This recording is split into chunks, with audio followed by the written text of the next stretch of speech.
ಮಾಜಿ ರೈಲ್ವೆ ಸಚಿವ ಮುಕುಲ್ ರಾಯ್ ನಿಧನ.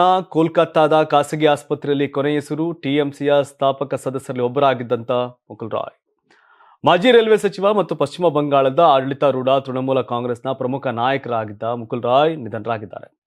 ಪಶ್ಚಿಮ ಬಂಗಾಳದ ಹಿರಿಯ ರಾಜಕಾರಣಿ ಮತ್ತು ಬಂಗಾಳದ ಚಾಣಕ್ಯ ಅಂತೆ ಖ್ಯಾತರಾಗಿದ್ದ ಮಾಜಿ ಕೇಂದ್ರ ರೈಲ್ವೆ ಸಚಿವ ಮುಕುಲ್ ರಾಯ್ ಅವರು ಮಧ್ಯರಾತ್ರಿ 1:30ಕ್ಕೆ ಕೋಲ್ಕತ್ತಾದ ಖಾಸಗಿ ಆಸ್ಪತ್ರೆಯಲ್ಲಿ ನಿಧನರಾಗಿದ್ದಾರೆ.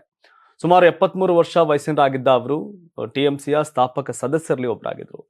ಮಾಜಿ ರೈಲ್ವೆ ಸಚಿವ ಮುಕುಲ್ ರಾಯ್ ದೀರ್ಘಕಾಲದಿಂದ ಹಲವು ಆರೋಗ್ಯ ಸಮಸ್ಯೆಗಳಿಂದ ಬಳಲುತ್ತಿದ್ರು. ಅಲ್ಲದೆ ಅವರು ಕೊನೆಯ ದಿನಗಳಲ್ಲಿ ಆಸ್ಪತ್ರೆಯಲ್ಲಿ ಚಿಕಿತ್ಸೆ ಪಡೆಯುತ್ತಿದ್ರು. ಮುಕುಲ್ ರಾಯ್ ಅವರ ನಿಧನದ ಸುದ್ದಿ ತಿಳಿದ ತಕ್ಷಣ ರಾಜಕೀಯ ನಾಯಕರು, ಕಾರ್ಯಕರ್ತರು ಮತ್ತು ಅಭಿಮಾನಿಗಳು ದುಃಖಿತರಾಗಿದ್ದಾರೆ.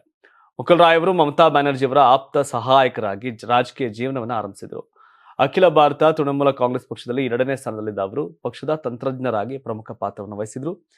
2011ರ ಪಶ್ಚಿಮ ಬಂಗಾಳ ವಿಧಾನಸಭೆ ಚುನಾವಣೆಯಲ್ಲಿ ಟಿಎಂಸಿ ಗೆಲುವಿನಲ್ಲಿ ಅವರ ಕೊಡುಗೆ ದೊಡ್ಡದಾಗಿತ್ತು. ರಾಜಕೀಯ ವೃತ್ತಿ ಜೀವನದಲ್ಲಿ ಅವರು ಹಲವು ಹುದ್ದೆಗಳನ್ನು ನಿಭಾಯಿಸಿದರು. 2009ರಲ್ಲಿ ಕೇಂದ್ರ ಹಡಗು ಖಾತೆಯ ರಾಜ್ಯ ಸಚಿವರಾಗಿ ಸೇವೆ ಸಲ್ಲಿಸಿದ್ರು. 2011ರಲ್ಲಿ 2012ರವರೆಗೆ ರೈಲ್ವೆ ಖಾತೆ ಮತ್ತು ನಗರಾಭಿವೃದ್ಧಿ ಖಾತೆಯ ರಾಜ್ಯ ಸಚಿವರಾಗಿ ಕಾರ್ಯವನ್ನು ನಿರ್ವಹಿಸಿದರು. ಟಿಎಂಸಿ ಪಕ್ಷದಲ್ಲಿ ಅವರು ಪ್ರಮುಖ ಸ್ಥಾನದಲ್ಲಿದ್ದರು. ಆದರೆ 2017ರಲ್ಲಿ ನಾರದಾ ಸ್ಟಿಂಗ್ ಹಗರಣದ ಹಿನ್ನೆಲೆ ಅವರನ್ನ ಪಕ್ಷದಿಂದ ಹೊರಹಾಕಲಾಯಿತು. ಈ ಹಗರಣದಲ್ಲಿ ಹಣ ಸಂದಾಯ ಮಾಡಿರುವುದನ್ನು ವಿಡಿಯೋದಲ್ಲಿ ಸೆರೆ ಹಿಡಿಯಲಾಗಿತ್ತು. ಇದಾದ ನಂತರ ನವೆಂಬರ್ 2017ರಲ್ಲಿ ಅವರು ಬಿಜೆಪಿ ಸೇರಿದ್ರು. ಬಿಜೆಪಿಯಲ್ಲಿ ಅವರು ರಾಷ್ಟ್ರೀಯ ಉಪಾಧ್ಯಕ್ಷರಾದರು. ಪಶ್ಚಿಮ ಬಂಗಾಳದಲ್ಲಿ ಪಕ್ಷದ ಪ್ರಚಾರಗಳಲ್ಲಿ ಅವರು ಪ್ರಮುಖ ಜವಾಬ್ದಾರಿ ನಿರ್ವಹಿಸಿದರು. ಸಂಘಟನೆಯಲ್ಲಿ ಪ್ರಮುಖ ಜವಾಬ್ದಾರಿ ನಿರ್ವಹಿಸಿದರು. ಆದರೆ ಆರೋಗ್ಯ ಕಾರಣಗಳನ್ನು ಉಲ್ಲೇಖಿಸಿ 2021ರಲ್ಲಿ ಚುನಾವಣಾ ರಾಜಕೀಯದಿಂದ ನಿವೃತ್ತರಾದರು. ಮುಕುಲ್ ರಾಯ್ ನಿಧನಕ್ಕೆ ಸಿಎಂ ಮಮತಾ ಬ್ಯಾನರ್ಜಿ ಸೇರಿ ಪಕ್ಷಾತೀತವಾಗಿ ಸಂತಾಪವನ್ನು ಸೂಚಿಸಿದ್ದಾರೆ. ಟಿಎಂಸಿ ಕಟ್ಟೋದ್ರಲ್ಲಿ, ಬೆಳೆಸೋದ್ರಲ್ಲಿ, ನಂತರದ ಬಿಜೆಪಿಯ ಪಶ್ಚಿಮ ಬಂಗಾಳದ ಬೆಳವಣಿಗೆಯಲ್ಲಿ ಮುಕುಲ್ ರಾಯ್ ಪ್ರಮುಖ ಪಾತ್ರವನ್ನು ವಹಿಸಿದ್ದಾರೆ.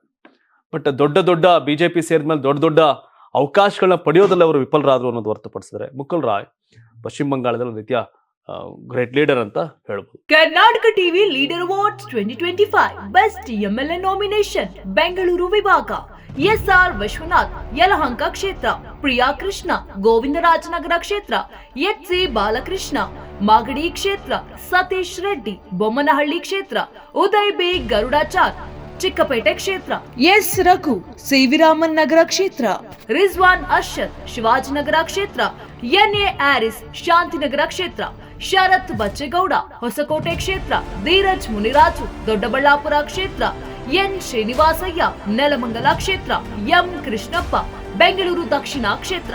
ಕರ್ನಾಟಕ ಟಿವಿ ವಾಟ್ಸ್ಆಪ್ ಚಾನೆಲ್ ಮೂಲಕ ವೋಟ್ ಮಾಡಿ ಹಾಗೂ ಇವರಲ್ಲಿ ಬೆಸ್ಟ್ ಎಂಎಲ್ಎ ಯಾರು ಕಮೆಂಟ್ ಮಾಡಿ.